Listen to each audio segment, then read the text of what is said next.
നമസ്കാരം.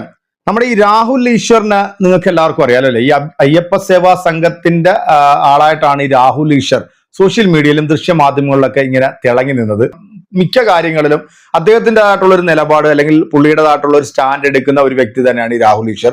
പുരുഷന്മാർക്ക് വേണ്ടിയും സംസാരിക്കും, സ്ത്രീകൾക്ക് വേണ്ടിയും സംസാരിക്കും, മതത്തിന്റെ വിഷയം വരുമ്പോഴത്തേക്കും മതത്തിന്റെ രീതിയിൽ സംസാരിക്കും. അദ്ദേഹം ഉൾക്കൊള്ളുന്ന മതത്തിന് വേണ്ടി അദ്ദേഹം സംസാരിക്കും, അതിനകത്ത് തെറ്റില്ല. പക്ഷേ ഇവിടെ മറ്റുള്ള മതക്കാരെല്ലാം മോശക്കാരാണ് അല്ലെങ്കിൽ അവരെല്ലാം തീവ്രവാദികളാണ് എന്ന് മുദ്ര കുത്തുന്ന ചില പുഴുക്കുത്തുകൾക്കെതിരെയാണ് നമ്മൾ സംസാരിച്ചിട്ടുള്ളതും. അതുകൊണ്ട് തന്നെ അവരെല്ലാവരും നമ്മളെ വർഗീയവാദി എന്ന് വിളിക്കാറുമുണ്ട്. അത് സന്തോഷത്തോടുകൂടി നമ്മൾ സ്വീകരിക്കാറുമുണ്ട്.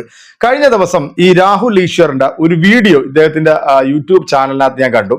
സത്യത്തിൽ നമ്മുടെ ഈ ബുൾഡോസർ രാജ് എന്ന് പറയുന്ന ഒരു സംഭവം ഇന്ത്യയിൽ ലക്ഷക്കണക്കിന് വരുന്ന ആൾക്കാരെ വഴിയാധാരമാക്കിയിട്ടുണ്ട് എന്ന് നമുക്ക് എല്ലാവർക്കും അറിയാം. ഇപ്പൊ രാമക്ഷേത്രം നിർമ്മാണവുമായിട്ട് ബന്ധപ്പെട്ടിട്ട് 1000-ഓളം വരുന്ന വീടുകളാണ് ആ പ്രദേശത്ത് നിന്ന് തന്നെ പൊളിച്ചു മാറ്റപ്പെട്ടത്. അതിനകത്ത് ഹിന്ദുവും മുസ്ലിമും ക്രൈസ്തവനും എല്ലാം ഉണ്ട്. പക്ഷെ ഈ പെടുന്ന ആൾക്കാരെല്ലാം ഈ വളരെ താഴേക്കിടയിലുള്ള ആൾക്കാരാണ്. സവർണ മേധാവികളോ അല്ലെങ്കിൽ അവർ വലിയ സമ്പന്നന്മാരുടെ വീടുകളൊന്നും ഇവർ ഇടിച്ചു പൊളിച്ചിട്ടുമില്ല, അല്ലെങ്കിൽ അവരുടെ സ്ഥാപനങ്ങളൊന്നും തകർക്കപ്പെട്ടിട്ടില്ല.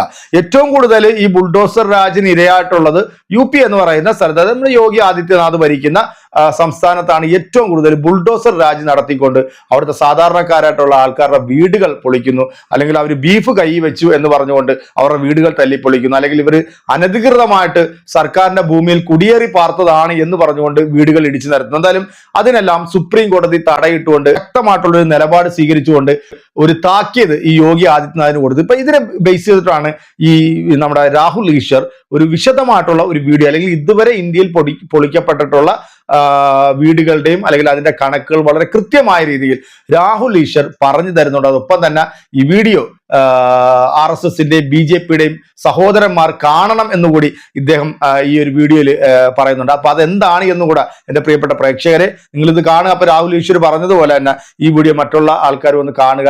നമുക്ക് ആ വീഡിയോ ഒന്ന് കണ്ടുനോക്കാം. യോഗി ആദിത്യനാഥിന്റെ അടക്കം ബുൾഡോസർ രാജിന് തടയിട്ട് സുപ്രീം കോടതി. ഞാൻ ഇതേവരെ ചെയ്തതിലെ ഏറ്റവും പ്രാധാന്യമുള്ള വീഡിയോ ഒരുപക്ഷെ ഇതായിരിക്കും. അതിൽ ആഘോഷമോ സെലിബ്രേഷനോ പോസിറ്റിവിറ്റിയോ അല്ല, നമ്മുടെ ഇന്ത്യയിലെ ഏറ്റവും മോശകരമായി നടക്കുന്ന ഒരു കാര്യമാണ് സൂചിപ്പിക്കാൻ ആഗ്രഹിക്കുന്നത്. ഇത് നിങ്ങൾ ഓരോരുത്തരും നമ്മളുടെ RSSലെ സുഹൃത്തുക്കൾക്ക്, BJPയിലെ സുഹൃത്തുക്കൾക്ക്, സഹോദരങ്ങൾക്ക് അയച്ചു കൊടുക്കണം. പലർക്കും ഇത്തരം കാര്യങ്ങൾ അറിയില്ല. അറിയാതെയാണ് അവർ ഈ തെറ്റിന്റെ ഭാഗമായി കൂടെ നിൽക്കുന്നത്. അവരെ കൂടെ ശരിയായ പാതയിലേക്ക് കൊണ്ടുവരണം. ഒരു ചോദ്യം ചോദിച്ചു തന്നെ തുടങ്ങാം. ഇന്ത്യയിൽ ഈ ബുൾഡോസർ വെച്ച് ഇടിച്ചു നിർത്തിയത് എത്ര കെട്ടിടങ്ങളാണ് എന്ന് നിങ്ങൾക്ക് ഊഹിക്കാം? വിദ്വേഷത്തിന്റെ പേരിൽ ഇടിച്ച് തകർത്തിട്ടുണ്ട്. നിങ്ങൾക്ക് അറിയുമ്പോൾ ഞെട്ടൽ തോന്നും എത്രയാണ് ആ സംഖ്യ. നമസ്കാരം. ബുൾഡോസറുകൾ വെച്ച് പലരുടെയും വീട് ഇടിച്ചു പൊളിക്കുക, ക്രിമിനൽ ആക്ടിവിറ്റി എന്ന് ആരോപിച്ച ഉടനെ അവരുടെ വീട്ടിലേക്ക് ബുൾഡോസർ കയറ്റുക, ഇത്തരം വളരെ വൃത്തികെട്ട പരിപാടികൾ, ലോകത്തിൽ ഒരു രാജ്യത്തും നടക്കാത്ത പരിപാടികൾ പലപ്പോഴും ഇന്ത്യയിൽ നടക്കാറും. ഇത് തികച്ചും അധാർമികവും അസന്മാർഗികവും വൃത്തികേടും ശരിയില്ലായ്മയുമാണ്. ഇതിനെക്കുറിച്ച് ഏറ്റവും നല്ല രീതിയിലുള്ള ഒരു റിപ്പോർട്ടാണ് ദി ഹിന്ദുവിന്റെ ഫ്രണ്ട് ലൈൻ പുറത്തേക്ക് കൊണ്ടുവന്നിരിക്കുന്നത്. നിങ്ങൾ അറിയുമ്പോൾ പലപ്പോഴും അത്ഭുതപ്പെടും. ഇന്ത്യയിൽ കഴിഞ്ഞ ഏതാനും വർഷങ്ങളിൽ 1,50,000-ൽ പരം വീടുകളാണ് ഇടിച്ചു പൊളിച്ചത്.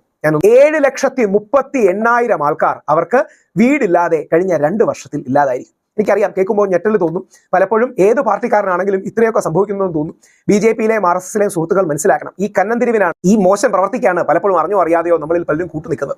കഴിഞ്ഞ 2 വർഷത്തിൽ 7,38,000 പേർക്ക് വീടില്ലാതായി. നമ്മുടെ വീട് ആരെങ്കിലും ഇടിച്ചു വിളിക്കാൻ വരുമ്പോഴേ നമുക്ക് അതിന്റെ വേദന അറിയും. അത് രാഷ്ട്രീയപരമായി റോള് കളിക്കാനും തങ്ങൾ എന്തോ വലിയ കാര്യം ചെയ്തു എന്ന് കാണിക്കാനും ആണ് ഇത് ചെയ്യുന്നത്. ഭൂരിഭാഗവും ഇങ്ങനെ മുസ്ലിങ്ങളുടെ, പിന്നോക്കക്കാരുടെ, OBCകളുടെ, ദളിതരുടെ വീടാണ് പലപ്പോഴും ഇടിച്ചു വിളിക്കുന്നത്. ഫോർ എക്സാമ്പിൾ, കഴിഞ്ഞ ജൂൺ 19 അക്ബർ നഗർ ലഖ്നൌവിൽ 1,800 സ്ട്രക്ചേഴ്സ് ആണ് പൊളിച്ചു കളഞ്ഞത്. 1,169 വീടുകൾ, 1,169 വീടുകളും 101 കൊമേഴ്ഷ്യൽ എസ്റ്റാബ്ലിഷ്മെന്റുമാണ്. ഇതെല്ലാം വികസനത്തിന്റെ പേരിലോ പുതിയൊരു റിവർ ഫ്രണ്ട് വേണമെന്ന പേരിലോ ഒക്കെയാണ് പറയുന്നത്.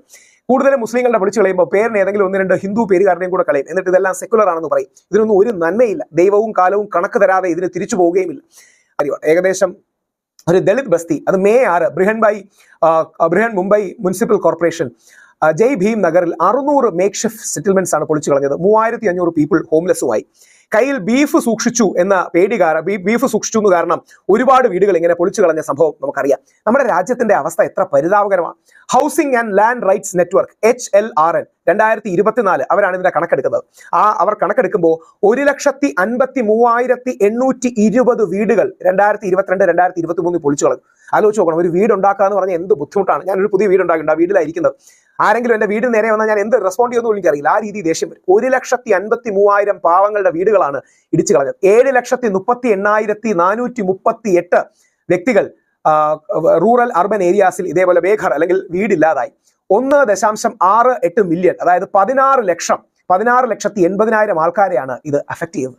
എന്തൊരു ദ്രോഹമാണ് ഇത് ചെയ്യുന്നത് എന്നൊരു തിരിച്ചറിവ് നമുക്ക് തീർച്ചയായിട്ടും വേണം. ഈ റിപ്പോർട്ട് വേദന തോന്നുന്ന ഒരു ഇന്ത്യക്കാരൻ എന്ന നിലയിൽ, ഭാരതീയ എന്ന നിലയിൽ വിഷമം തോന്നുന്നതാ. അതേപോലെ ഖാർഗോണിലെ രാം നവമി, ഹനുമാൻ ജയന്തി സെലിബ്രേഷൻസ്, മിക്കവാറും ഈ സെലിബ്രേഷൻസിൽ പ്രശ്നം ഉണ്ടാക്കുന്നതെല്ലാം തീവ്ര വലതുപക്ഷക്കാരാണ്. മുസ്ലിങ്ങളുടെ വീടുകൾക്ക് കല്ലെറിഞ്ഞ് അവരെ പ്രകോപിപ്പിച്ച് അവരെ ചീത്ത വിളിച്ച് റെസ്പോൺസ് എടുക്കും. അന്ന് ഗവൺമെന്റ് ഈ പ്രശ്നങ്ങൾ കഴിഞ്ഞ് 16 വീടുകളും 29 ഷോപ്പുകളുമാണ് മുസ്ലിങ്ങളുടെ പൊളിച്ചു കളഞ്ഞത്. അതിൽ ഒരു വീട് പ്രധാനമന്ത്രി, അതായത് നരേന്ദ്രമോദിയുടെ പ്രധാനമന്ത്രി ആവാസ് യോജനയിൽ നിർമ്മിച്ച വീട് കൂടിയായിരുന്നു.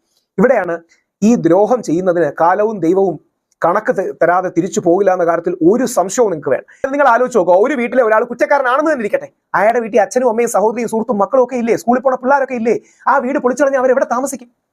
എന്ത് ന്യായമാണിത്? ഈ ബുൾഡോസർ ജസ്റ്റിസ് എന്ന് പറഞ്ഞാൽ ഇൻജസ്റ്റിസ് ആണ്. ഞാൻ എന്തോ വലിയ കാര്യങ്ങൾ ചെയ്യുന്നു എന്ന് പറഞ്ഞ് സ്വയം ബുൾഡോസർ ബാബ എന്ന് വിളിക്കുന്നവർ ദ്രോഹികളാണ്. ആ തിരിച്ചറിവ് നമ്മുടെ രാജ്യത്തിന് ഉണ്ടായില്ലെങ്കിൽ തീർച്ചയായിട്ടും ബുദ്ധിമുട്ടുണ്ടാകും. നവംബർ 4, 2024 സുപ്രീം കോടതി ഈ ബുൾഡോസർ ഇൻജസ്റ്റിസിനെ കുറിച്ച് അതിശക്തമായി പറയുകയും സുപ്രീം കോടതി ചോദിച്ചു, ഒരാളുടെ വീട് നിങ്ങൾക്ക് എങ്ങനെ പൊളിക്കാൻ കഴിയും? അയാൾ കുറ്റക്കാരനാണെന്ന് ഇരിക്കട്ടെ, അയാളെ കോടതി കുറ്റക്കാരനാണ് കണ്ടെത്തിയിരിക്കട്ടെ, അയാളുടെ വീട് എന്തിനാ പൊളിക്കുന്നത്? വിശ്വനാഥനും ജസ്റ്റിസ് BR ഗവായിയുമാണ് അതിശക്തമായ ഈ നിലപാടെടുത്തത്. എല്ലാം ഇല്ലീഗലാണെന്ന് കരുതി പൊളിക്കുമ്പോൾ നാളെ നമ്മുടെ വീടും ആരെങ്കിലും പൊളിക്കാൻ വരുമെന്ന് ഓർക്കണം. ഇത് ചെയ്യുന്ന തീവ്ര വലതുപക്ഷക്കാരാണ്. അവർക്ക് മുസ്ലിങ്ങളോടോ ഹിന്ദുക്കളോടോ ഒരു പ്രത്യേക സ്നേഹമോ ദേഷ്യമോ ഒന്നുമില്ല. അവർ തങ്ങളുടെ അധികാരം ഉറപ്പിക്കാൻ വേണ്ടി ചെയ്യുന്നതാണ്. ഇതിനെതിരെ നമ്മുടെ നാട്ടിലെ ജനങ്ങളെ BJP, കോൺഗ്രസ്, CPM, ആപ്പ് എല്ലാവരെയും ഉണർത്തേണ്ടതും ഈ ഇൻജസ്റ്റിസ് ഒരിക്കലും നമ്മുടെ നാട്ടിലേക്ക് വരരുത് എന്ന തിരിച്ചറിവ് നമുക്ക് വേണം. ഒന്നും നശിപ്പിക്കലല്ല, എല്ലാം നന്നാക്കുന്നതിലാണ് രാഷ്ട്ര നിർമ്മാണം. ആ തിരിച്ചറിവ് നമുക്ക് ഉണ്ടാകട്ടെ. ജയ് ഹിന്ദ്. ഒരു കറതീർന്ന ഒരു ഹിന്ദുവായിട്ടുള്ള രാഹുൽ ഈശ്വരാണ്. അതായത് രാഹുൽ ഈശ്വർ ഇതിനകത്ത് പറയുന്ന വളരെ വ്യക്തമായിട്ടുള്ള ചില കാര്യങ്ങൾ, അതായത് ഈ ഒരു വർഷത്തിനിടക്ക് എത്രായിരം വീടുകളാണ് ഈ തകർക്കപ്പെട്ടത്. ഈ തകർക്കപ്പെട്ട വീടുകൾ 90% ഈ രാജ്യത്ത് ജനിച്ചു വളർന്ന ഈ രാജ്യ പൗരന്മാരായിട്ടുള്ള മുസ്ലിംസിന്റെ ഈ പൊളിച്ചു കളഞ്ഞിട്ടുള്ള മൊത്തം വീടുകളും. അത് ബീഫിന്റെ പേരിലും അല്ലെങ്കിൽ മറ്റെന്തെങ്കിലും വിഷയങ്ങൾ ഉണ്ടാക്കിയിട്ടാണ് ഈ വീടുകളെല്ലാം പൊളിച്ചു മാറുക. അവരെല്ലാം ഇന്ന് തെരുവുകളിലാണ്. അവരെ കുറിച്ചിട്ടൊന്നും ഒരു വാർത്തയും നമ്മൾ അറിയുന്ന പോലുമില്ല, അല്ലെങ്കിൽ അവിടെ എന്താണ് സംഭവിക്കുന്നത് പോലും നമ്മൾ പുറം ലോകത്ത് അറിയുന്നില്ല. അത്തരത്തിലുള്ള വാർത്തകൾ സംപ്രേഷണം ചെയ്യാൻ പോലും അവിടുത്തെ സർക്കാർ അനുവദിക്കുന്നില്ല. അപ്പൊ ഈ തീവ്ര വലത് ഭാഗത്തെ ശക്തമായ ഭാഷയിൽ തന്നെയാണ് രാഹുൽ ഈശ്വർ വിമർശിച്ചിട്ടുള്ളതും. അവസാനം രാഹുൽ ഈശ്വർ പ്രാകുന്ന ആ പ്രാക്ക് അത് അതുപോലെ ഫലിക്കട്ടെ എന്ന് മാത്രമേ ഉള്ളൂ എനിക്കും പറയാനുള്ളൂ. കാരണം ഇനിയെങ്കിലും ഇത്തരത്തിലുള്ള ദുഷിച്ച മനസ്സിനുടമയായിട്ടുള്ള ആൾക്കാരൊന്നും ഭരണതലത്തിലേക്ക് വരാതിരിക്കട്ടെ. അല്ലെങ്കിൽ ഇവരൊക്കെ വന്നു കഴിഞ്ഞാൽ ഈ രാജ്യം മറ്റുള്ള രാജ്യത്തിന്റെ മുമ്പിൽ തലകുനിച്ച് നിൽക്കേണ്ട ഒരു അവസ്ഥയിലേക്ക് നമ്മൾ ഇനിയും പോകും. എന്തായാലും എൻ്റെ പ്രിയപ്പെട്ട പ്രേക്ഷകരെ, ആ തീരുമാനമെടുത്ത ജസ്റ്റിസുമാർക്ക് അഭിനന്ദനങ്ങൾ അറിയിക്കുന്നു. എന്തായാലും അതോടൊപ്പം തന്നെ ഇതൊക്കെ പറയാൻ കാണിച്ച രാഹുൽ ഈശ്വറിന്റെ ആ മനസ്സിനും വലിയൊരു സല്യൂട്ട് കൊടുക്കുന്നു. നിങ്ങൾക്ക് ഈ വീഡിയോ ഇഷ്ടമായിട്ടുണ്ടെങ്കിൽ നിങ്ങളുടെ വിലയേറിയ അഭിപ്രായങ്ങൾ കമന്റുകൾ അറിയിക്കാം. മറ്റൊരു വീഡിയോ കാണാം. ശുഭപ്രതീക്ഷയെ നിങ്ങളുടെ സ്വന്തം വെനീസ് ടു എന്റർടൈൻമെന്റ്.